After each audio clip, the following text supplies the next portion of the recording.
Okay, it's recording.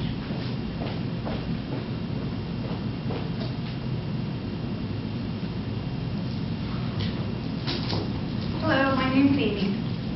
Have you ever read a book that's left you with a warm and happy feeling? Have you ever read a book that has stayed with you in the back of your mind for years afterwards? Have you ever read a book that you can recite quotes from? Have you ever, if I asked you to name one of these books, would you say a Dr. Seuss book?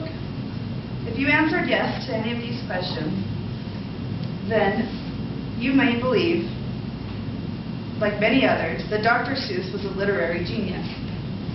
I will be paying homage today towards this great man by telling you why, 1, Seuss was more than an author, why, 2, Seuss was a humanitarian, and 3, that Seuss was creative.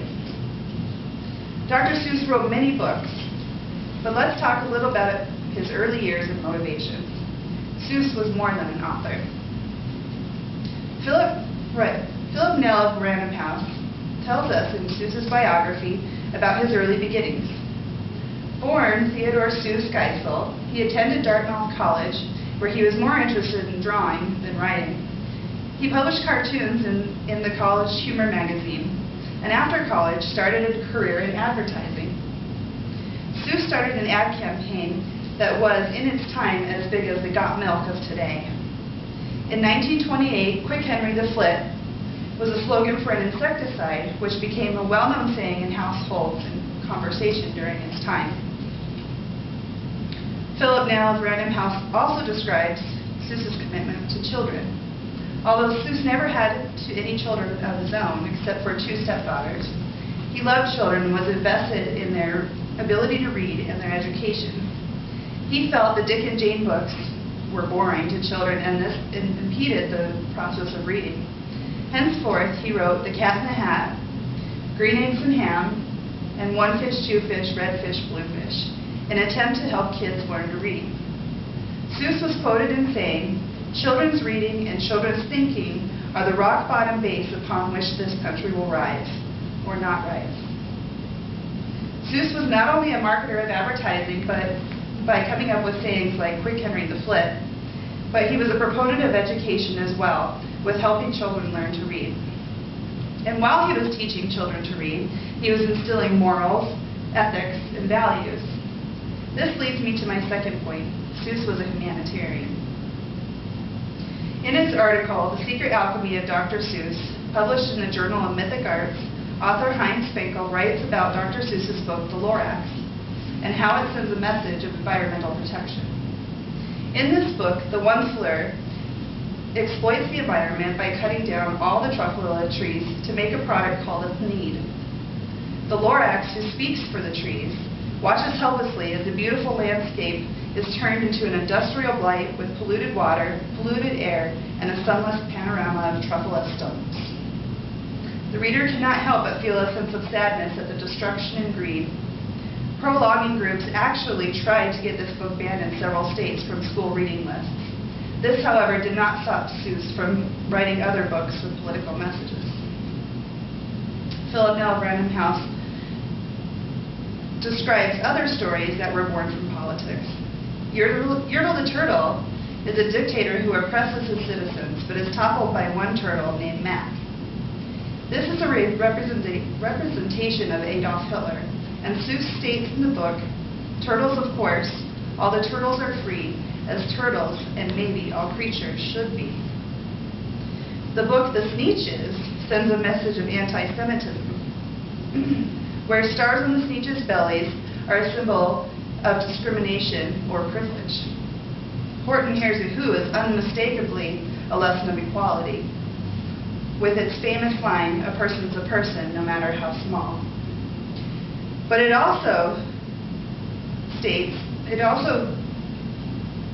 Nell states, with Whoville failing in annihilation, suggests a parallel with 2 Japanese cities facing atomic bombs in 1945. Seuss cared deeply for the environment and human rights, and it is evident in his stories. From the Lorax to Horton and many in between, Dr. Seuss Seuss's stories show a passion he had for politics. Seuss was a humanitarian, and he used his creativity to send a message to his readers, young and old. Which leads me to my third main point: Seuss is creative.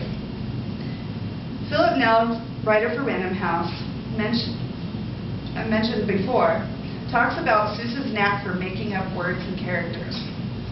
In Scrambled Egg Super, there are 27 made-up characters.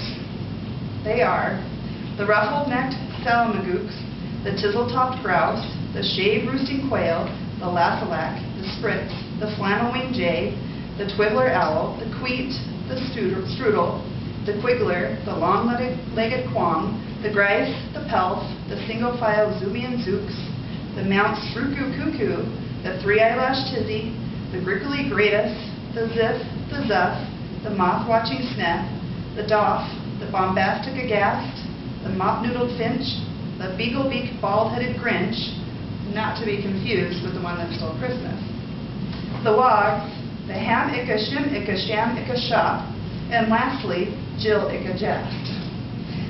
Not only did he come up with all of these crazy character names, but he illustrated all of his books as well. Stacy Conrad, columnist for the Wall Street Journal, wrote an article called 10 Stories Behind Dr. Seuss Stories, where she gives the history behind 10 of Seuss's books. Seuss never backed down from a challenge, and his editor challenged him one day to write a book using only 50 different words. Creative as he was, he did this, and thus was born Green Eggs and Ham. The 50 words are a, am, and, anywhere, are, be, boat, box, car, could, dark, do, eat, eggs, fox, goat, good, green, ham, here, house, I, if, in, let, like, may, me, mouse, not on, or rain, say, Sam, say, see, so think, that, thee, them, there, they, train, tree, try, will, with, would, you. Seuss was creative. With his use of imagery and words, he was not only able to entertain, but provide us with stories that we grew up knowing and that stick with us as adults. Because of this, his literacy will always be considered genius. As you can see, Dr. Seuss was a literary genius. His legacy left us with books which were part of our childhood and that will be passed down from generation to generation. Seuss was more than an author with his knack for advertising and teaching. He was a humanitarian, and he was very creative. He will live forever through his creations, prose, and characters, and continuously provide us with thought-provoking stories. I'd like to leave you with a quote from the Lorax.